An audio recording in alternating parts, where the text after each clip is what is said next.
Pierre Welz, bonjour. Bonjour. Vous êtes chercheur, ingénieur, sociologue, économiste. Vous avez occupé les fonctions de PDG de l'établissement Paris-Saclay. Vous venez de finir ce mandat. Vous êtes aussi un spécialiste de l'organisation des entreprises et des dynamiques territoriales. Et ce qui est intéressant, c'est que selon vous, l'émergence d'une société post-industrielle avec une prédominance des services n'est pas forcément la voie d'avenir, contrairement à ce que disent bon nombre d'observateurs. Et vous parlez plutôt de société hyper-industrielle. Alors première question, est-ce que vous pouvez nous décrire ce qu'est cette société hyper-industrielle? En quelques phrases, ce sera difficile, mais d'abord, c'est une société. Je parle de société hyper-industrielle par opposition à la société post-industrielle. L'industrie aujourd'hui se développe dans le monde, elle se rééquilibre très largement vers l'Asie, comme vous savez, et l'industrie et les services aujourd'hui sont extrêmement imbriqués les uns dans les autres, avec le numérique qui joue en plus un rôle d'accélérateur et de lien. Alors, qu'est-ce qui caractérise cette société hyper-industrielle?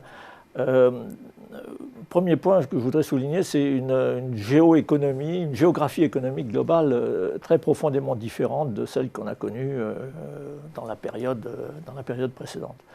Si vous voulez, on sort d'un monde qui était un monde à étages, avec des grandes plaques régionales qui avaient des niveaux de productivité qui étaient différents. Pour le dire simplement, l'industrie américaine était plus productive que l'industrie européenne, qui a même été plus productive que l'industrie brésilienne. Les usines n'étaient pas les mêmes.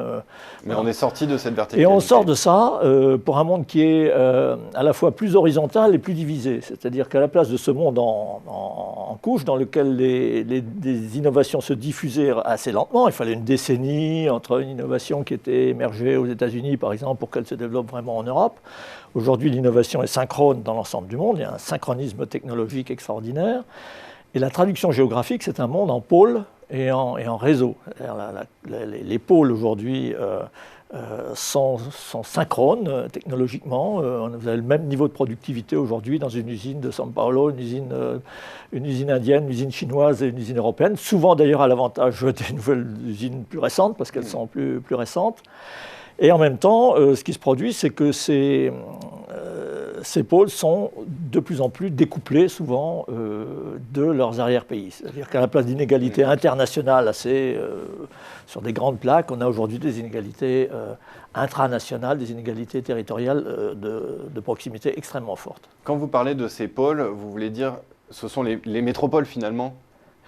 Alors, ou pas forcément. Un autre aspect, si vous voulez, important de ce monde hyper-industriel, c'est que, comme vous le savez, la production se structure autour de chaînes de valeur globales, transnationales. Ces chaînes sont extrêmement fragmentées, mais on oublie de dire qu'elles sont aussi très enracinées, très appuyées sur des pôles.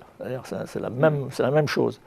Et vous avez plusieurs types de pôles. Vous avez par exemple la partie amont, partie de conception des produits, des process, aussi le marketing, etc., a tendance à se concentrer dans les grandes régions urbaines des pays développés d'ailleurs principalement, parce que c'est là que se brassent les idées, etc. Mais vous avez aussi d'autres pôles à l'intérieur de ces grandes chaînes de valeur qui sont par exemple des pôles de spécialisation industrielle qui ressemblent beaucoup à ce qu'on a connu dans l'industrialisation de l'Europe avec les districts industriels spécialisés. Donc vous avez toute une architecture complexe de pôles, mais ce qui est important, c'est que ce ne sont pas des espaces continus, ce sont des pôles, et les métropoles, évidemment, et les grandes métropoles jouent un rôle absolument majeur. Est-ce que vous pensez qu'à l'heure où l'Europe réfléchit à un plan d'investissement, il serait pertinent de concentrer les dépenses d'investissement sur ces pôles et donc sur des dépenses d'urbanisation ? Alors ça, c'est un sujet politiquement très délicat à aborder, parce que on peut dire qu'en effet, les pôles sont devenus les locomotives des nations, et des régions d'ailleurs de manière générale. Et donc, quelque part, investir dans les pôles, il vaut mieux investir parfois dans les locomotives que d'investir dans les wagons de queue, bien sûr. Et c'est d'autant plus vrai qu'il y a des systèmes de redistribution nationale qui existent, Mais ça, c'est assez spécifique finalement à l'Europe et à quelques pays développés. Donc quand vous investissez aujourd'hui en Île-de-France, par exemple, ben, c'est au bénéfice de l'Île-de-France, mais c'est aussi au bénéfice de l'ensemble de la France, puisque c'est l'Île-de-France qui va tirer l'économie nationale. Alors justement, la transition ça ne veut pas dire qu'il ne faut pas investir ailleurs. Hein. Oui. Ne me faites pas dire ce que je n'ai pas dit. Hein. Bien sûr. Mais, la transition est parfaite parce que je voulais que l'on parle du Grand Paris. Dans ce contexte que vous nous décrivez, où est-ce que, à votre avis, les dépenses doivent être concentrées?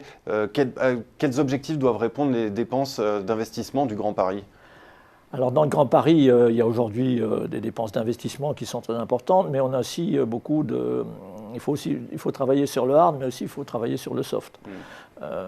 Par exemple, en termes d'organisation, si je prends le monde universitaire que je connais bien, vous savez que Paris est la première agglomération du monde en matière de forces de recherche publiques, mais peut-être aussi privées.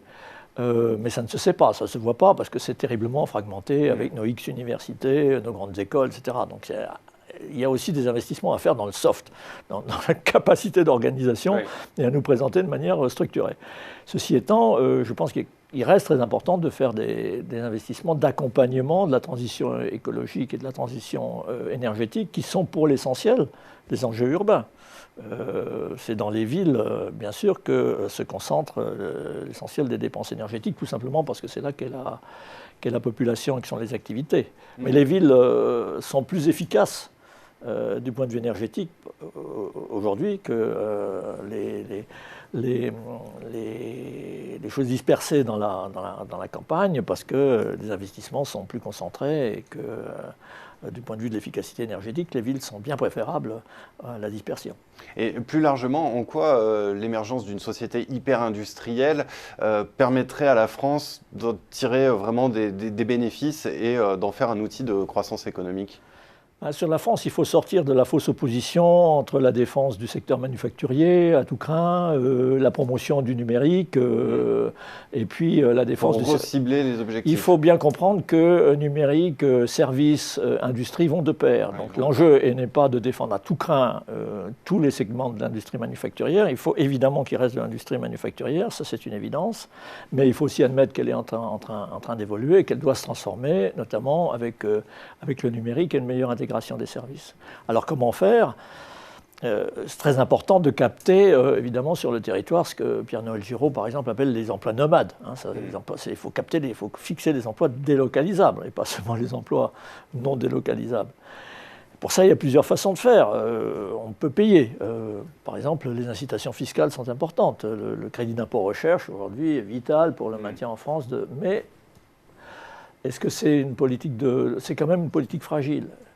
Et donc, au bout du compte, ce qui est, à mon avis, essentiel, c'est de constituer, on peut appeler ce que j'appelle des écosystèmes adhésifs, c'est-à-dire des systèmes relationnels dans lesquels le coût de sortie est élevé. C'est-à-dire, une fois que vous êtes rentré dans ce système-là, pour une entreprise, qu'elle soit de service, d'industrie, numérique, etc., eh bien, c'est intéressant d'y rester et c'est coûteux d'en sortir. Je crois que c'est comme ça qu'il faut essayer de voir les choses.